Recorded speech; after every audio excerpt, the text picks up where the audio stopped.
taklim kita pada malam hari ini, ya saya cuma ingin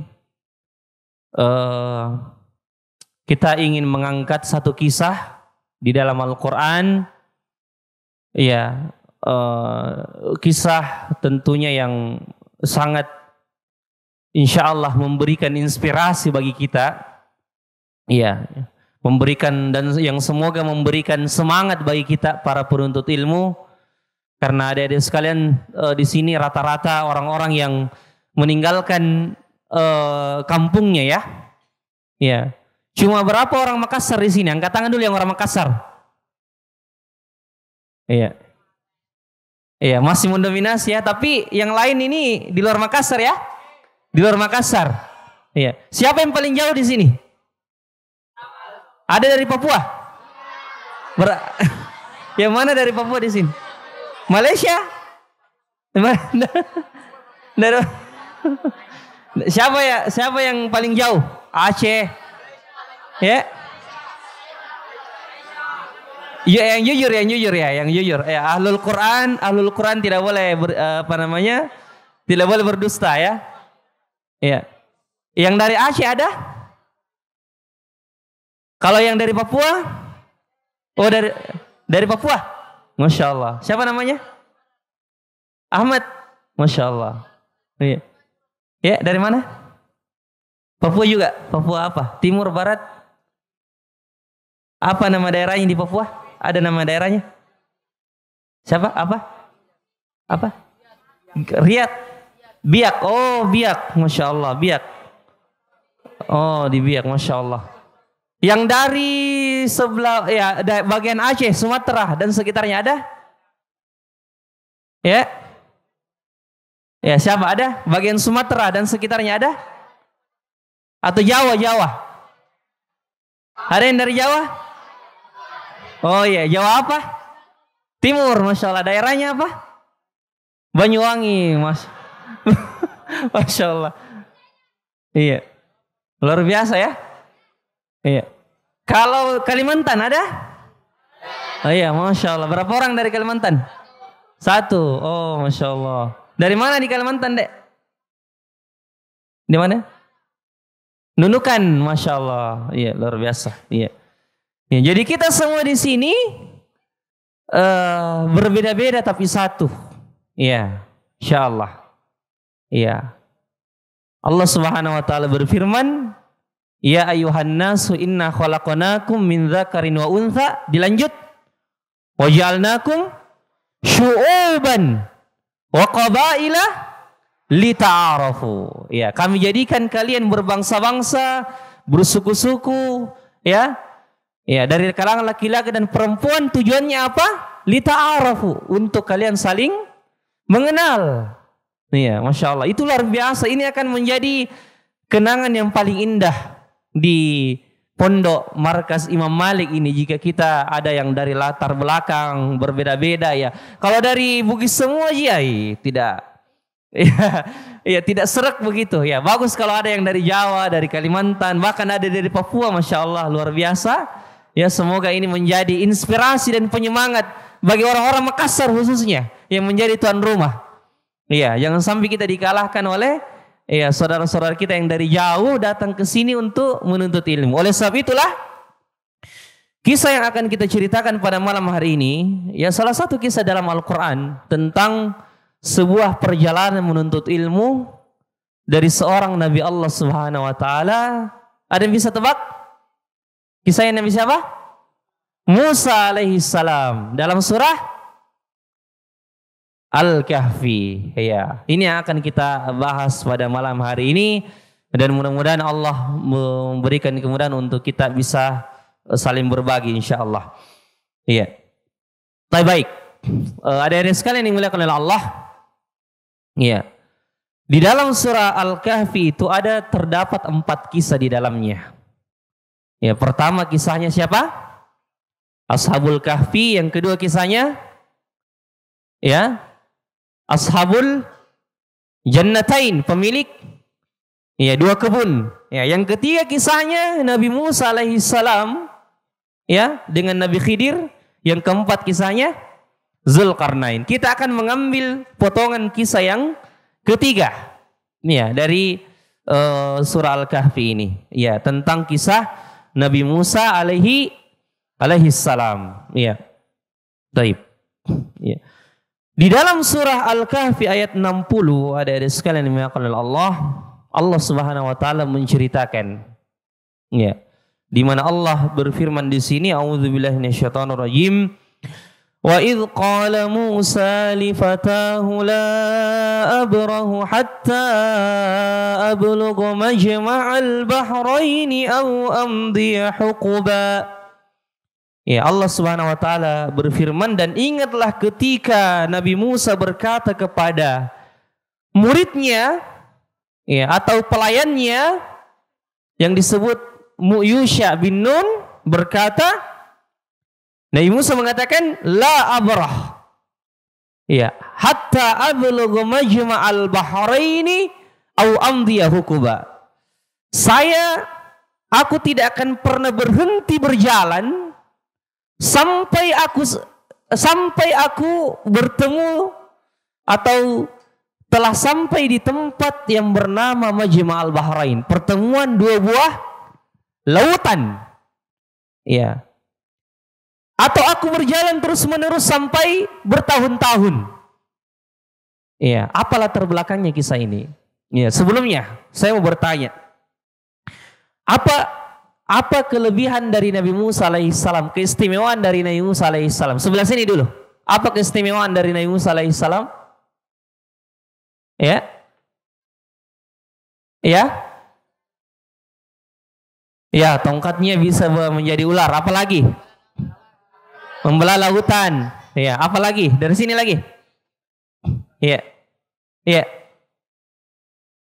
Berbicara langsung dengan Allah, dan ini keistimewaan yang luar biasa. Berbicara langsung dengan Allah. Masih ada depan saya?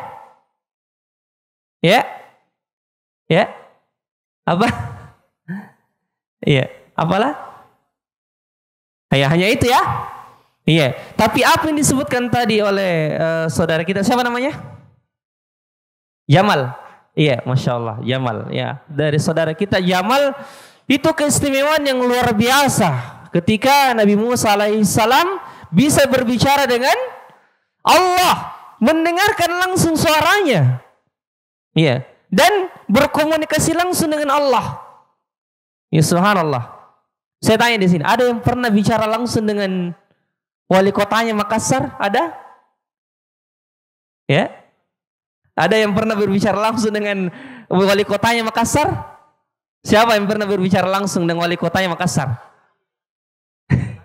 Ya? Siapa? Kabil? Siswa itu? Santri? Oh iya, yang mana orangnya? Pernah berbicara langsung dengan, atau keluarganya, bapaknya? Ya, bapaknya, bukan? Ya, apanya? Ada hubungan keluarga? Tidak ada. Pernah berbicara langsung? Pernah. Bagaimana perasaannya? Perasaan tak Nabil? Ya, tegang? Tidak, biasa aja. Biasa aja, ya. Tapi, iya, pasti ada perasaan bangga kan? Bangga atau tidak? Iya, bangga atau biasa-biasa saja? Iya. Yang jelas ketika orang itu berbicara dengan para petinggi, para pejabat, atau orang istimewa, jangan, kalau begitu tidak usah pejabat, ulama, syekh yang datang dari Saudi, siapa yang pernah bicara dengan syekh? Ya, rata-rata di sini ya sudah bicara dengan syekh. Ya, syekh dari Sudan, ya, betul atau tidak? Betul. Bagaimana perasaannya ketika berbicara dengan syekh? Ya, domba-domba atau ya? Ya, campur-campur, gado-gado, ya, gugup, ya. Tapi ada perasaan bangga, betul atau tidak? Betul. Iya. Itu kita baru berbicara dengan manusia, manusia yang Allah istimewakan dengan ilmu, ya, manusia yang Allah SWT istimewakan dengan kedudukan, jabatan. Ya, bagaimana lagi dengan orang yang berbicara langsung dengan Tuhannya alam semesta ini, mendengarkan suaranya dan mendengarkan langsung pembicaraannya. Ya, subhanallah. Itulah keistimewaan dari Nabi Musa alaihissalam yang kita katakan kalau bisa dikata inilah keistimewaan yang tidak didapatkan oleh nabi-nabi yang lain kecuali Nabi kita Muhammad sallallahu alaihi wasallam. Karena Nabi kita Muhammad sallallahu alaihi wasallam juga menurut pendapat yang disebutkan oleh ulama bahwa Nabi kita Muhammad sallallahu alaihi wasallam berbicara dengan Allah pada malam Isra Mi'raj ketika menerima perintah salat. Ya, Nabi berbicara juga dengan Allah. Ya, selain dua nabi ini, tidak dikatakan bahwasanya nabi yang lain berbicara langsung dengan Allah, tapi khusus dua nabi ini Allah Subhanahu wa taala berbicara langsung kepadanya dan mendengarkan suaranya secara langsung. Dan terlebih khusus nabi kita Nabi Musa alaihi salam dan dikatakan kalimullah. Ya. Tapi di tengah kelebihan Nabi Musa alaihi salam, yang mungkin kita katakan tidak butuh sebenarnya Nabi Musa pergi keluar menuntut ilmu, karena kisahnya dalam dalam surah Al-Kahfi ini kisah Nabi Musa dalam perjalanan menuntut ilmu. Iya. Tapi kalau kita pikir kenapa lagi Nabi Musa pergi menuntut ilmu dengan keistimewaan dan kedudukan yang Allah Subhanahu wa taala telah berikan kepadanya. Latar belakangnya seperti ini. Ya. Suatu ketika kisah ini ada karena ada latar belakangnya. Ya. Suatu ketika Nabi Musa berkhutbah di hadapan kaum Bani Israel. Ya, di hadapan kaum Bani Israel. Ketika Nabi Musa berkhutbah, khutbahnya Nabi Musa membuat semua orang menangis di bawah. Ya. Melinangkan air mata, meneteskan air mata. Khutbah yang sangat menyentuh jiwa. Iya. Lalu ketika Nabi Musa turun dari mimbar, ada orang yang bertanya bahwasanya, wahai Musa, apakah ada orang yang lebih berilmu darimu di zaman sekarang? Iya. Nabi Musa menjawab tidak ada. Iya. Nabi Musa menjawab tidak ada bukan dalam rangka sombong, tapi Nabi Musa menjawab bahwasanya tidak ada orang yang berilmu selain saya, karena Nabi Musa mengira hanya dialah yang diutus sebagai nabi di zaman itu. Ya, akhirnya Nabi Musa mengatakan tidak ada. Maka Allah Subhanahu wa taala pada saat itu memanggil dan menegur Nabi Musa. Dan karena Nabi Musa lupa menyandarkan perkataannya kepada Allah. Nabi Musa lupa mengucapkan wallahu a'lam. Ini di antara adab penuntut ilmu, kalau kita ditanya sedangkan kita tidak memiliki ilmu di situ, kita menjawab apa? Wallahu a'lam atau la adri, saya tidak tahu. Itu jawaban yang lebih selamat, ya. Nabi Musa dipanggil oleh Allah. Allah mengatakan, wahai Musa, engkau tadi mengatakan bahwasanya tidak ada orang yang lebih berilmu darimu. Kalau tidak ada seorang nabi yang diutus selainmu menurut pemahamanmu, menurut keyakinanmu. Tapi ternyata ada seorang hambaku, wahai Musa, yang tinggal di pertemuan dua buah lautan. Di tempat itu engkau akan menemuinya. Dan aku merintahkan kepadamu untuk engkau mengambil ilmu darinya. Ya, engkau mengambil ilmu darinya.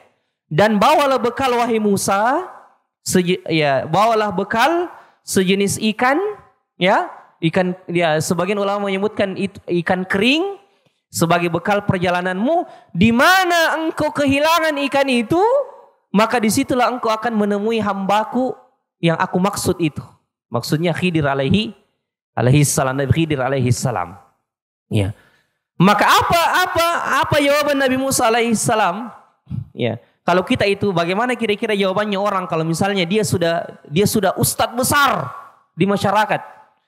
Dia sudah kiai bahkan, tapi disuruh pergi menuntut ilmu lagi. Apa jawabannya itu? Misalnya, apa jawabannya kira-kira kalau kiai ini mungkin ada sifat sombong dalam dirinya, ada sifat tinggi, merasa tinggi, dia akan menjawab apa kalau disuruh lagi menuntut ilmu? Apa jawabannya? Apa jawabannya kira-kira? Kalau ada orang merasa tinggi dengan ilmunya, merasa sudah memiliki kedudukan, lalu dia disuruh keluar pergi menuntut ilmu. Apa kira-kira jawabannya? Ya, apa jawabannya? Ya? Ya, dia akan jawab apa kira-kira? Ya. Dia akan menjawab bahwasanya, saya sudah menuntut ilmu, saya sudah sampai derajat kiai, ustadz, saya sudah cukup, sudah lama saya menuntut ilmu, sudah bosan saya menuntut ilmu. Dia mungkin jawab seperti itu, ya, karena dia sudah memiliki kedudukan yang tinggi. Adik-adik sekalian, nanti kalau selesai hafalan 30 juz, disuruh lagi ulangi hafalannya, boleh jadi ada yang mengatakan, saya sudah selesai ini 30 juz, buat apa saya setor lagi kembali? Buat apa saya menyetor ulang lagi? Sudah juga setor 30 juz. Boleh jadi ayah mengatakan seperti itu.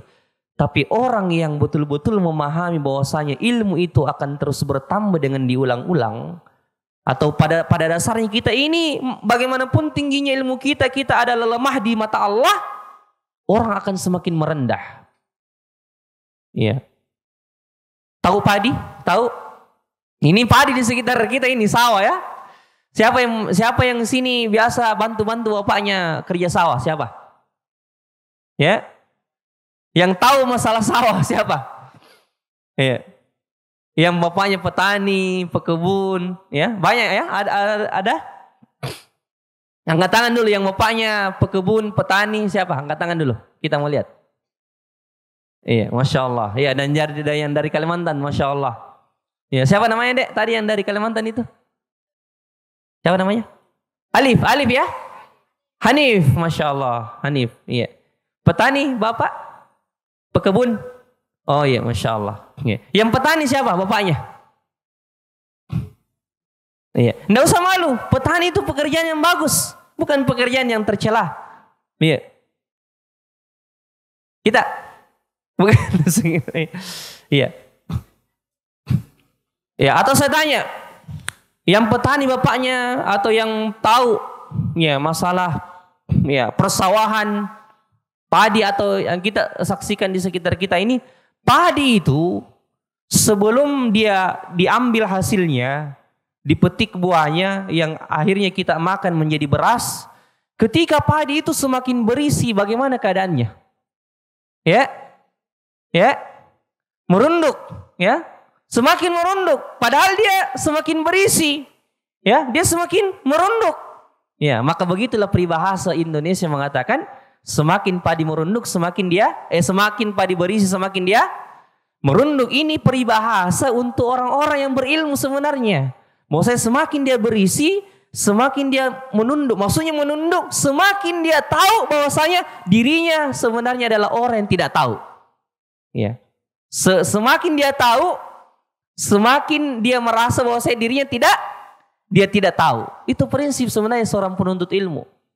Ya. Maka kita kembali supaya tidak terlalu melebar. Inilah yang dirasakan Nabi Musa alaihissalam, bahwa dirinya dengan yang memiliki keistimewaan yang sudah berbicara dengan Allah, sudah menjadi Nabi dan Rasul Allah, sudah menjadi orang-orang yang diistimewakan dengan Allah. Tapi ketika Allah menyuruh beliau keluar menuntut ilmu, Nabi Musa mengatakan, saya siap ya Allah menemui hambamu itu. Bahkan ketika Allah mengatakan, engkau akan menemuinya di tempat yang bernama Majma' al-Bahrain, ambillah ilmu darinya, karena dia memiliki ilmu yang engkau tidak miliki, wahai Musa. Ya. Maka apa kata Nabi Musa? Dia segera bergegas, menyiapkan bekalnya dan mengatakan kepada muridnya yang bernama Yusha ibnu Nun, siapkan bekal, kita akan berangkat. Dan akhirnya dikatakanlah dengan kata-kata yang mulia ini, la abrah hatta ablugha majma'al bahrain au amdiyah hukuba, aku tidak akan berhenti berjalan sebelum sampai ke pertemuan dua buah lautan, atau aku akan berjalan terus-menerus bertahun-tahun. Kalau ini kita jadikan prinsip adik-adik sekalian dalam menuntut ilmu, saya yakin ya, biar kita sudah selesai di markas Imam Malik ini, ya, justru kita akan semakin mencari tempat untuk mengambil ilmu itu. Karena pada hakikatnya kita dalam menuntut ilmu ini, ya, di sini cuma dibatasi berapa tahun di sini? 3 tahun. Kalau SMP SMA berarti 6 tahun. Iya. Dan itu biasanya anak-anak kalau sudah mondok selama 6 tahun tidak mau lagi kuliah. Iya. Tidak mau lagi, apalagi kalau tempat kuliahnya dimondokkan lagi seperti misalnya di Stiba, ya, dia mungkin bosan. Iya. Padahal sebenarnya disitulah letak keberkahan hidupnya.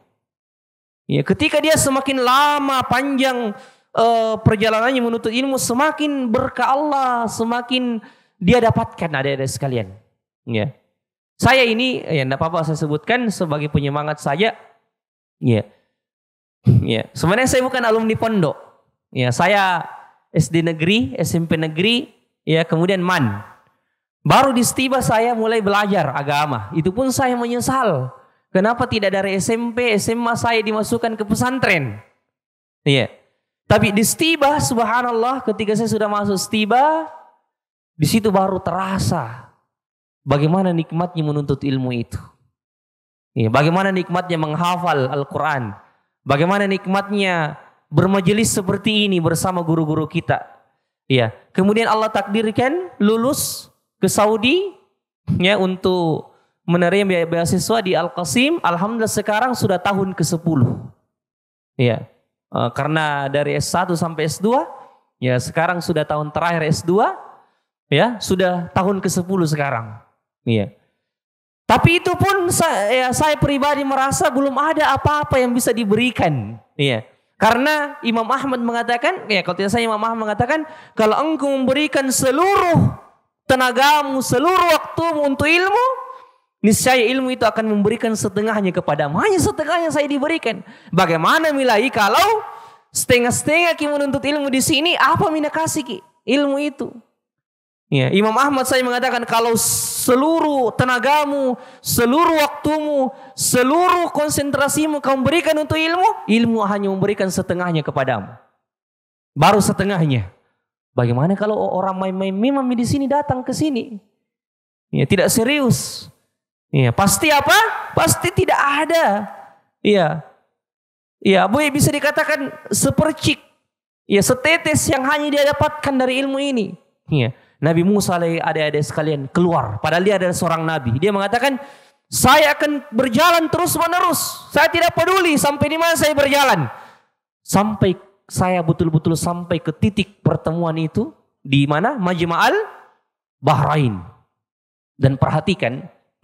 Di sini di ayat ke-62 Allah katakan, فَلَمَّا جَاوَزَا قَالَ لِفَتَاهُ آتِنَا غَدَاءَنَا لَقَدْ لَقِينَا مِنْ سَفَرِنَا هَذَا نَصَبًا. Maka ketika mereka telah melewati tempat itu, jadi Nabi Musa ini ketika sudah menyatakan dirinya siap untuk mengambil ilmu dari Nabi Khidir, padahal Nabi Khidir adalah lebih rendah kedudukannya dibandingkan Nabi Musa. Kan kalau dipikir ada ustadz di situ ya lebih tinggi ilmunya dari kita, pasti kita ya ada semangat. Tapi kalau dikatakan kepada kita itu ustadz kamu lebih tinggi ya, lebih tinggi pendidikanmu dari dia, mungkin orang lemah semangat. Ya apa saya lebih tinggi kedudukanku daripada dia. Tapi Nabi Musa tidak. Nabi Musa dengan segala keistimewaannya, dengan segala keutamaannya, ya dengan segala kelebihannya sudah berbicara dengan Allah, diberikan kitab Taurat, paham kitab Taurat dan sudah mulai banyak pengikutnya. Tapi dia tetap mengatakan ketika disuruh keluar menuntut ilmu kepada orang yang lebih rendah darinya, Nabi Musa tetap mengatakan, saya akan bersemangat menemui hamba itu meskipun saya berjalan bertahun-tahun.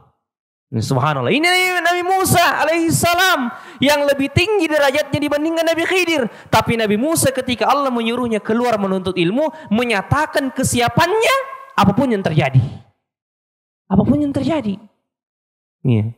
Maka Nabi Musa mengatakan, saya akan betul-betul berjalan. Singkat cerita, beliau pun berjalan bersama Yusha bin Nun, muridnya.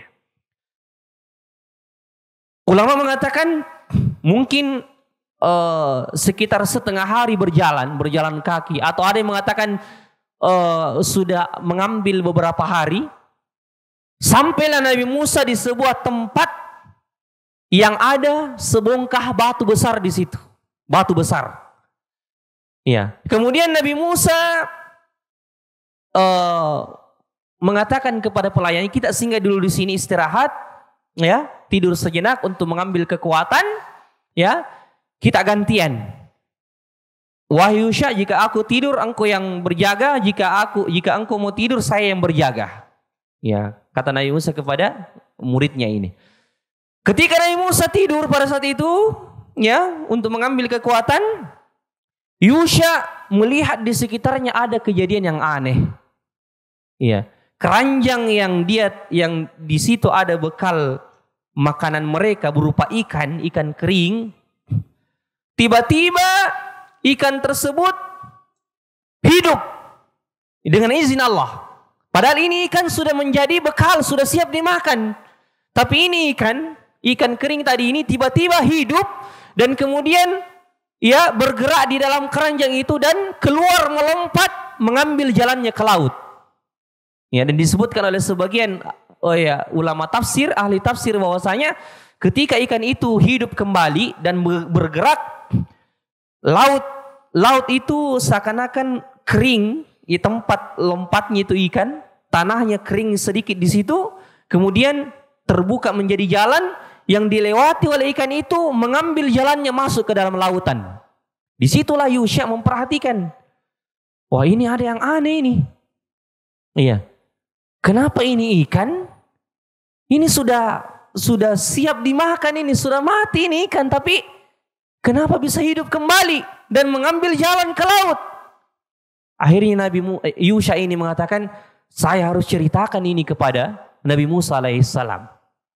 Dan Allah tadi memesankan kepada Nabi Musa bahwasanya, wahai Musa, ini ada ikan yang engkau, ya, siapkanlah ikan kering itu untuk menjadi bekalmu. Di mana kamu kehilangan ikan itu, disitulah kamu bertemu dengan siapa? Nabi Khidir alaihissalam. Di mana kamu kehilangan ikan itu, disitulah kamu, ya, bertemu dengan siapa? Khidir alaihissalam. Dan peristiwa yang dilihat oleh Yusha bin Nun ini, pelayannya Nabi atau muridnya Nabi Musa ini, sebenarnya itu tanda bahwasanya di situ Nabi Musa bertemu dengan Nabi Khidir. Tapi Yusha bin Nun lupa menceritakan peristiwa itu tatkala Nabi Musa terbangun dari tidurnya. Lupa diceritakan. Iya, akhirnya ketika terbangun Nabi Musa melanjutkan perjalanannya. Iya, yang pada hakikatnya di situ sebenarnya tempatnya. Pada saat dia tidur di situ tempatnya akan bertemu dengan Nabi Khidir. Tapi karena Yusha bin Nun lupa menceritakan apa yang dia lihat berupa lompatnya itu ikan dari keranjang, ya. Iya, dia lupa menceritakan. Yang andaikan Yusha bin Nun menceritakan kisah itu kepada peristiwa itu kepada Nabi Musa akan mengatakan, oh jamak kipale, lanjutkan perjalanan tak, karena di sini kita akan menemui Nabi Khidir. Tapi Yusha lupa mengabarkan kepada Nabi Musa. Akhirnya apa? Dilanjutkan apa? Perjalanan. Nah, lewati pertemuan dua buah laut itu. Tapi mereka tidak tahu bahwa di situ tempatnya. Dia akan bertemu Nabi Khidir. Ketika dia lewati, Nabi Musa melewati tempat pertemuan dua buah laut itu, baru Nabi Musa merasakan capek, keletihan yang luar biasa akibat perjalanan itu. Baru capek. Setelah melewati apa? Setelah melewati tempat yang dituju. Tempat yang dituju. Karena di situ Allah Subhanahu wa taala ingin memberikan isyarat kepada Nabi Musa, kembali ke tempat. Sudah lewat tempat tujuanmu. Baru Nabi Musa capek ketika setelah melewati targetnya. Ya, setelah melewati tempat yang dituju. Dan bisa kita bayangkan dari rumah Nabi Musa sampai ke tempat pertemuan dua buah lautan itu, yang Nabi Musa tidak tahu itu tempatnya. Nanti setelah dilewati itu baru ada rasa capek yang dirasakan Nabi Musa. Kalau begitu Ustaz, dari rumahnya ke tempat di pertemuan dua buah lautan itu, apakah dia tidak merasa capek? Kita katakan tidak ada rasa capek yang disebutkan oleh ulama kita di situ. Apa tandanya ini? Apa pelajaran di sini? Bahwasanya ketika ada semangat di dalam hati kita mengejar sesuatu, impian, cita-cita, target, ya. Kita tidak akan capek, kita tidak akan letih kalau kita memiliki tujuan. Nanti kita mungkin merasakan capek kalau kita sudah lewat dari target kita. Ya, atau sudah melewati batas tujuan yang sudah kita mau sampai di situ. Ya. Artinya apa, Dede sekalian? Kalau orang betul-betul menikmati perjalanannya menuntut ilmu, ya, dia tidak akan merasa capek dalam prosesnya itu. Siapa yang datang dari rumahnya ke tempat ini dengan niat tulus, ingin betul-betul menjadi ahlul Quran, bukan karena paksaan orang tua, bukan karena mau dikatakan hafiz, bukan karena ingin menjadi imam nanti, bukan. Tapi ingin menjadi apa? Orang-orang yang dimuliakan Allah, orang-orang yang memiliki kedudukan di mata Allah, bukan di mata manusia. Catat ini baik-baik. Kita tidak ingin menjadi penghafal Al-Quran untuk mendapatkan kedudukan di mata manusia, tapi kita ingin menjadi penghafal Al-Quran agar mendapatkan kedudukan di mata Allah, bukan di mata manusia. Karena kapan kita mau menjadi penghafal Al-Quran karena kita ingin mendapatkan kedudukan di mata manusia, kecewa ki nanti. Iya, pasti kecewa ki nanti. Apa tonji saya 6 tahun menghafal di sini tidak ada penghargaan dikasih, Kak. Ya, tidak ada orang yang hargai saya. Apakah kita menghafal karena itu? Ataukah kita menghafal karena Allah? Coba kita tanya diri kita. Ketika kita membuka mushaf setiap subuh, setiap maghrib, setiap asar, tengah malam, tanya dulu diri kita, untuk apa kita hafal itu ayat demi ayat? Kalau karena hanya ingin memenuhi kebutuhan orang tua saja, atau karena hanya ingin dikatakan sebagai seorang hafiz 30 juz yang mungkin dia disebut-sebut, dia dipuji-puji nanti, ya, dia dibangga-banggakan. Sebenarnya niat kita masih perlu diluruskan lagi. Ya, kita tidak ingin menjadi hafiz karena untuk mendapatkan kedudukan di mata manusia, bukan itu. Ya, tapi mendapat kedudukan di mata siapa? Allah. Jadi kalau orang tujuannya menghafal mendapatkan kedudukan di mata Allah, ada pujian. Tidak ada pujian, dia tetap semangat dalam menghafal. Seperti itu. Ya, jadi karena Allah, itu selalu kita perbarui niat. Ya, memang betul bahwasanya kita ingin membanggakan orang tua kita. Kita ingin memakaikan mahkota di hari kiamat untuk kedua orang tua kita. Tapi selain itu tambah niatnya. Apa niatnya? Saya ingin mencari ridho Allah. Supaya Allah ridho kepada saya. Supaya Allah menjadikan saya hamba yang dicatat sebagai hamba yang diterima di sisi Allah. Itu dulu. Ya, paham ini sampai di sini? Ya, paham? Ya, seperti itu. Akhirnya ya, kita kembali. Ya, sudah masuk Isya Ustaz ya? Berapa menit lagi? 10 menit. Iya. Masih semangat? Masih semangat? Masih, iya. Sedikit lah. Saya tidak selesaikan ceritanya, tapi intinya saya mau selesaikan. Jadi Nabi Musa alaihissalam. Pas Nabi Musa lewat dari tempat tujuannya, barulah dia merasakan capek. Akhirnya apa yang dia katakan? Atina qada'ana laqad laqina min safarina hadza nasaba. Baru dalam perjalanan ini kita merasakan letih. Maka Nabi Musa mengatakan, berikan makan siang kita yang ikan tadi itu. Yusha mengatakan, ikan. Tadi ada kejadian yang saya ingat tentang ikan itu. Ternyata barulah teringat di memorinya, di pikirannya Yusha bahwasanya ada peristiwa yang dia lihat tadi yang dia lupa ceritakan kepada Nabi Musa. Akhirnya dia mengatakan, ya, qala ara'aita idh awayna ila as-sakhrati fa inni nasitul hut wa ma ansanihu illa asy-syaitanu an adhkura wattakhadha sabilahu fil bahri ajaba. Apa kata Nabi Musa? Apa kata Yusha? Mengatakan ketika Nabi Musa minta, mana makan siang tak? Kasih di sini yang ikan itu. Yusha mengatakan, aduh, itu tadi ikan, saya lupa ceritakan Ki.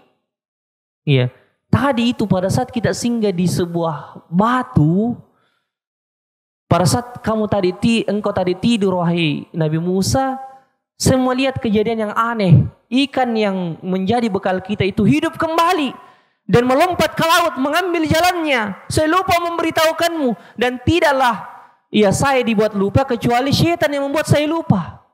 Iya.